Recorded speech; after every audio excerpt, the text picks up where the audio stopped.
Good day, Junior Tuckies. I'm Mrs. Beardenkamp, and in today's lesson, I will be giving you tips for a prepared oral assessment. What is a prepared oral assessment? It is prepared reading or a prepared speech. You have definitely come into contact with these two so far in your high school career. The teacher will assess how you deliver your reading or your speech. You must prepare. It is in the name. Little to no preparation will result in lower marks, and remember that practice makes perfect. Prepared reading do's. You should pick a piece of writing or piece of dialogue from a novel.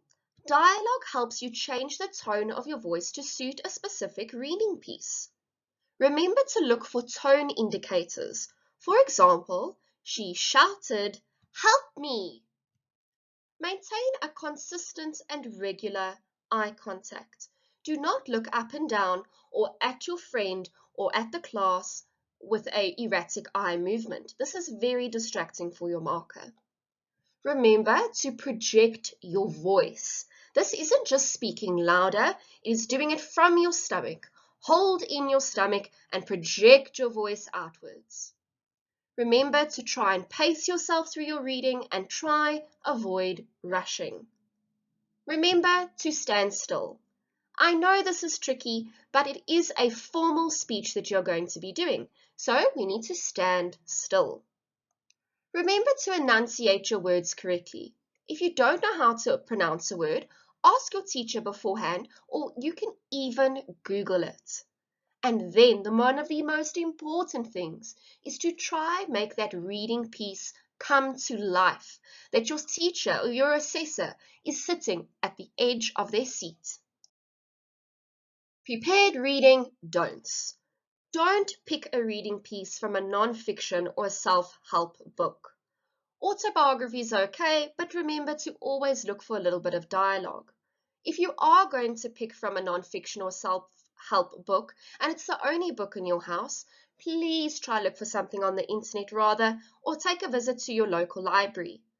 These books do not give you an opportunity to have variation in your tone. Do not read the entire piece in one monotone.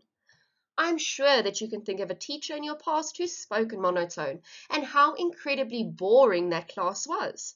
It's exactly the same for the teacher or your assessor marking you. We want to hear variation. We don't want to be bored.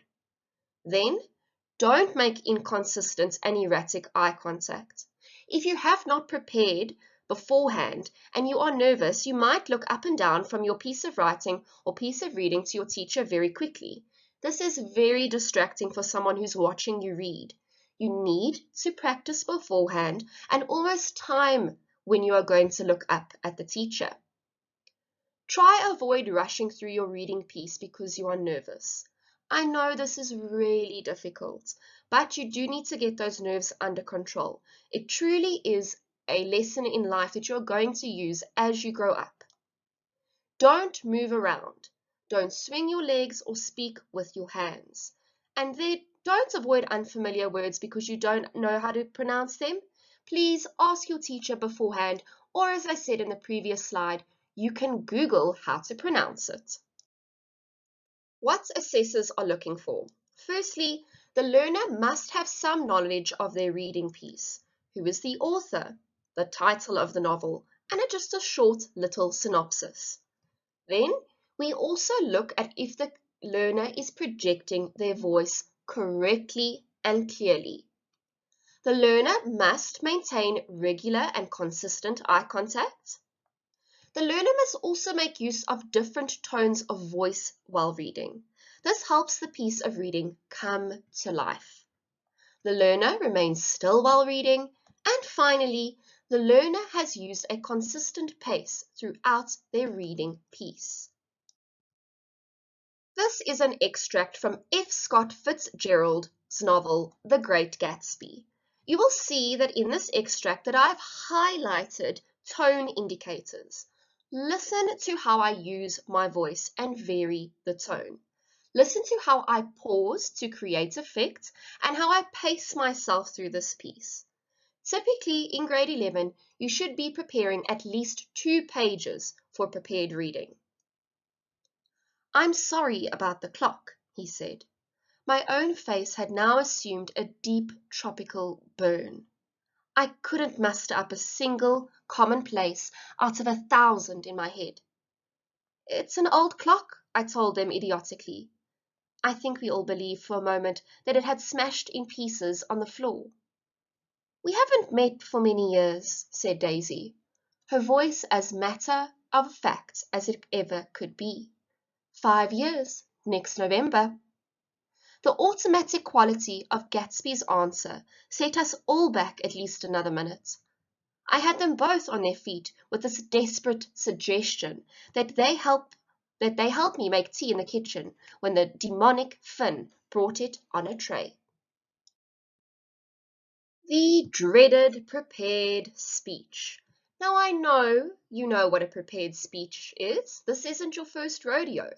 But also, I want you to start seeing as a prepared speech as an opportunity to actually voice your opinion on certain topics. But just remember, you always need evidence to back up your points, and real, researched evidence. These are the different types of speeches you may have come into contact with so far: a persuasive speech, an informative speech, entertaining speech, or an impromptu or unprepared speech. Let's check out the do's and don'ts on the next slide. The do's and don'ts of a prepared speech. Do choose your topic wisely. If you do not choose a topic that you are interested in, it will come across as insincere and you will not get good marks. Do always have research. And this means do not visit Wikipedia, grade 11s. You need to have research from accredited websites to back up the points you are going to make. Then you need to have cue cards. This is a requirement when saying a prepared speech. You need to have a very clear structure.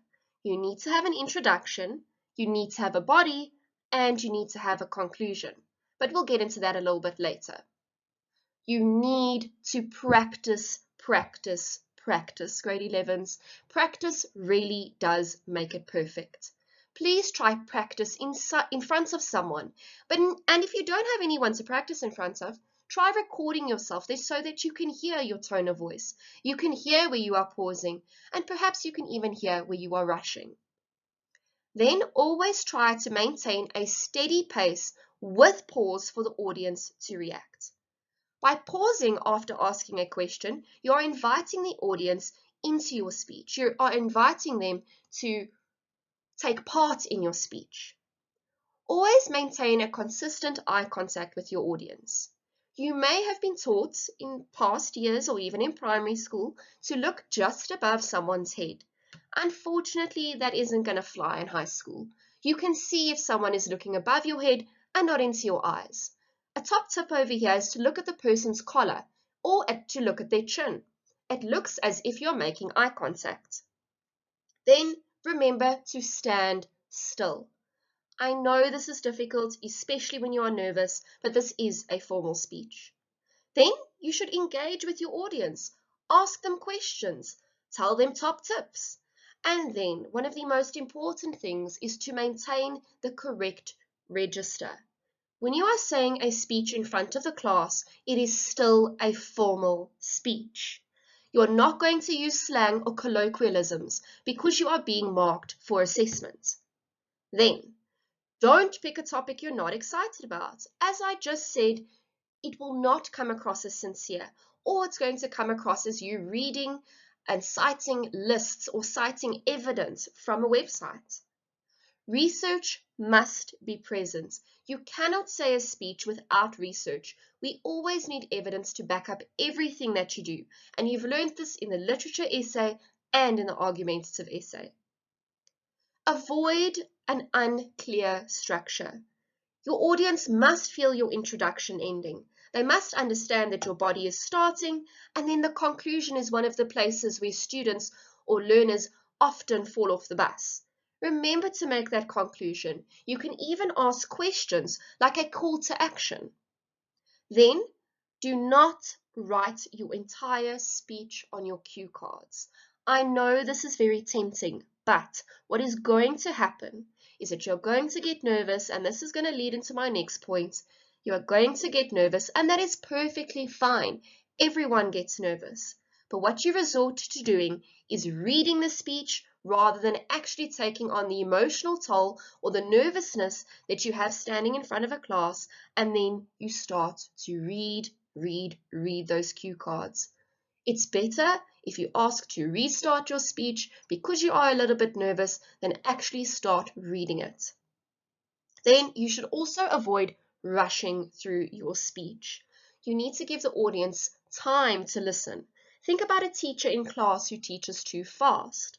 They actually usually give time for the class to react, to understand what they have just heard. And then do not move around with no intention. By this I mean your legs swinging or moving from one foot to another or speaking with your hands. The structure of a prepared speech. First of all is your introduction. This should be as gripping as possible. Try use a quote to give your audience a taste of what you're going to be speaking about, or even tell a little anecdote or a little story that relates to your topic. Remember, the key over here is to try get your audience to engage with you, to listen to you. Then, your body should be logical. Remember to always use research to back up your opinions. Try and engage with the audience. Ask them questions relating to your speech. I know this sounds scary, but it really will make for a much better prepared speech. Your conclusion should sum up the point you've made in the speech and summarize and restate your points. Then ending off with a rhetorical question is intriguing for the audience. They almost are able to put themselves in your shoes. There's a thing that we also call a call to action, where you ask your audience to step up to the plate.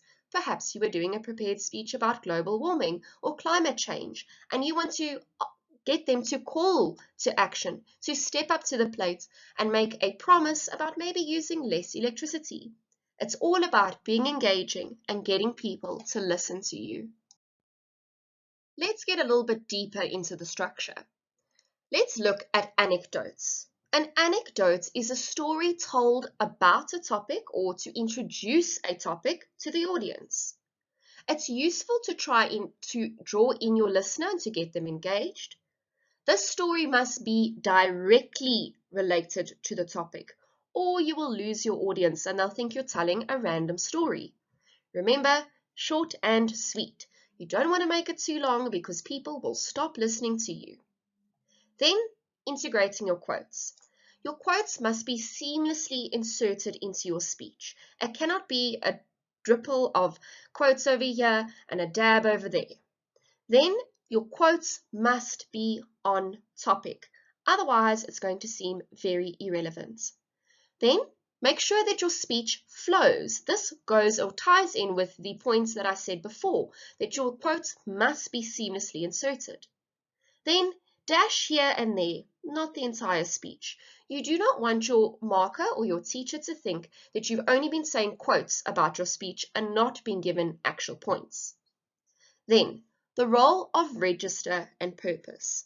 Register, the way in which you address someone, is incredibly important, grade 10s. You need to understand your audience. Are you speaking to peers? By yourself? Perhaps you are doing a speech at a club that you're in, or are you doing a speech on stage in the front of the school? A formal register should always be used at school when you are doing an assessment. Avoid any types of slang, jargon, or colloquialisms. Then, the purpose. This is actually the most important thing. You must be able to decide and stick to a particular format, and your register will rest on this aspect. Are you trying to do an impromptu speech? Are you trying to do an entertaining speech? Are you trying to do a persuasive speech? You have to decide. And this is where, once again, as the points say, your register will rest on these points. Cue cards, the dreaded Cue cards. Do not write your entire speech on your cue cards. As I said in a previous slide, you will be tempted to read those cue cards when you are nervous. Rather, pick keywords to jog your memory. Number your cue cards to avoid getting them mixed up, or you can even staple them together in the top right-hand corner. Make your cue cards a comfortable size in your hands, not too small and not too big. Remember, do not read your cue cards, and practice makes perfect. Research. Research is absolutely essential for a great speech, especially in the world that we live in today. Fake news is spread so easily across social media. You need to have research to be able to back up your opinion. Your research should also be seamlessly integrated into your speech. For example, I've used in the second point over here, you're providing evidence to back up your opinions. So you can say, in the article, Kardashian, is reality TV real? It says that, da da da da da, and then you add in your points over there. So you're actually citing or reciting the article where you found this evidence to back up your points. And then one of the key factors over here is to always remain balanced in your opinion. Swaying too far left or swaying too far right will make you biased and you will lose credibility with your listeners. A persuasive prepared speech versus an informative prepared speech. A persuasive prepared speech helps convince an audience that the speaker's opinion is correct. It can cover many different types of topics. Just think of an argumentative essay almost. But one of the key things over here is that you need evidence to back up those opinions. Your aim is to change the listeners' minds. That's why you need to collect facts that have a greater chance of changing people's minds. For example, according to Scotland's greatest mysteries, unicorns once roamed across the Emerald Plains. Wouldn't you be shocked to see a one-horned horse approaching you? Well, the truth has finally been revealed. Okay, grade 11s, I'm persuading, I'm asking rhetorical questions over here. You want your audience to be engaged. And just to put it out there, I made this up. Unicorns are not real. However, they are the national animal of Scotland. Google it. Then, an informative prepared speech. This is used to educate your audience. You can use facts, data, and statistics as evidence, but you need to simplify it because you are just informing. If you have too many graphs, too many statistics, people generally ignore that and they want to move away from it and they kind of don't really want to listen to that. So, for example, according to Scotland's greatest mysteries, the Loch Ness Monster has been sighted on several different occasions between 1950 and 1970. Over here, I haven't used a rhetorical question, and I'm not really trying to persuade anyone. I'm just stating facts. By the way, facts that I have made up for the purpose of this lesson. What are assessors looking for? They are looking for you to project your voice to the back of the classroom. You should also have a very clear structure of your speech, an introduction, a body, and a conclusion. We are looking for consistent eye contact and not rapid movements across the class. We are looking for the fact that research is present in your speech and we can hear that you've made use of research. Then, we are also looking for the appropriate tone and pace. Remember, no monotone and try avoid rushing. Then, you need to remain still unless part of your speech includes movement. Try avoid this unless you are an incredibly strong public speaker, and then avoid speaking with your hands. Common mistakes. One of the top common mistakes is picking the wrong topic for you. As I said before, if you do not pick the right topic, it will come across as insincere. Then, one of the very or most common mistake, I would say, is not being prepared enough. You need to practice that speech over and over and over again until you feel comfortable moving from introduction, body to conclusion. Then a common mistake is reading those cue cards. Take my tips from the previous slide. Another common mistake is moving around. Also, another common mistake is choosing a topic with little research availability. And then rushing. Please, grade 11s, avoid rushing through your speech. A group oral/conversation. This is when a topic is given to 4 or 5 learners to discuss. You must do your research on the topic beforehand so that you can ensure that you have points to speak about.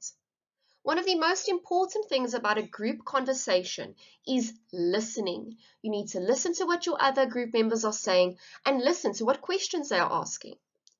Remember to always make eye contact with all members of your group. Your posture should be open and welcoming so that you are easy to talk to. And then also prepare a list of questions that you've come up with.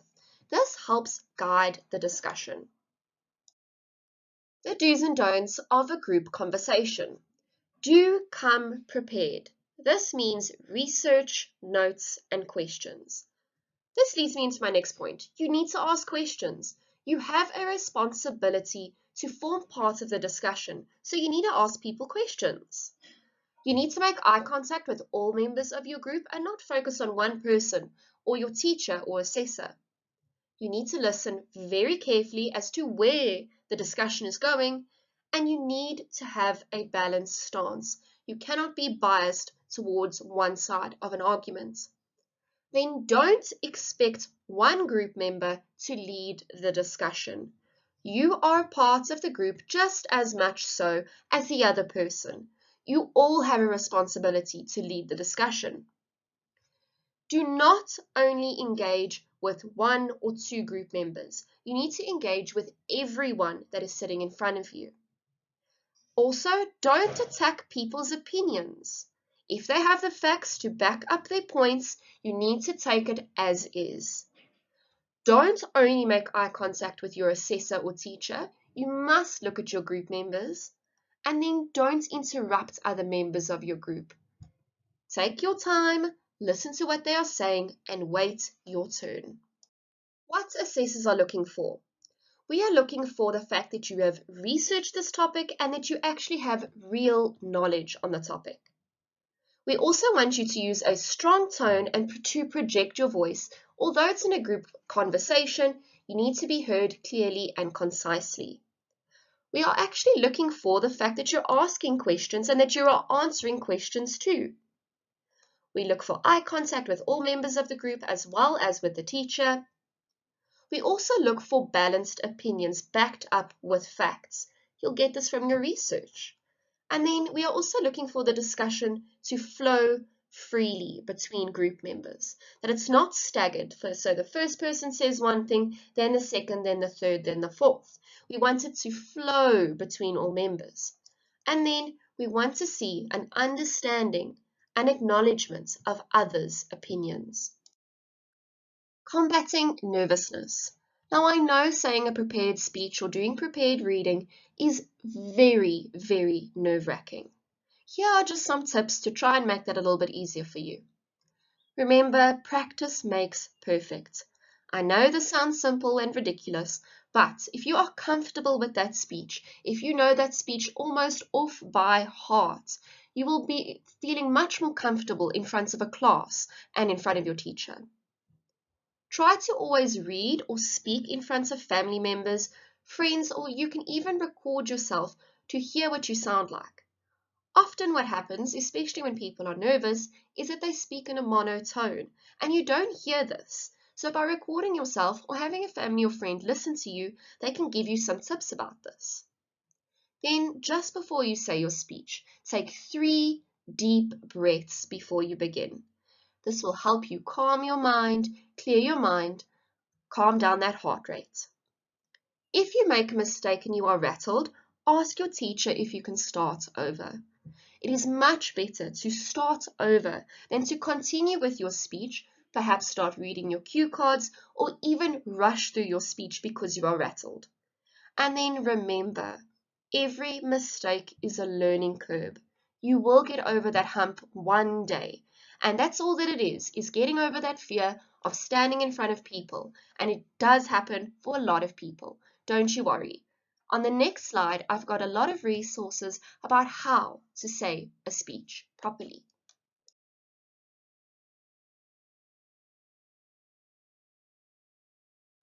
All right, grade 11s, I hope this lesson helped you in preparing for any type of oral assessment in the future. And remember, practice makes perfect.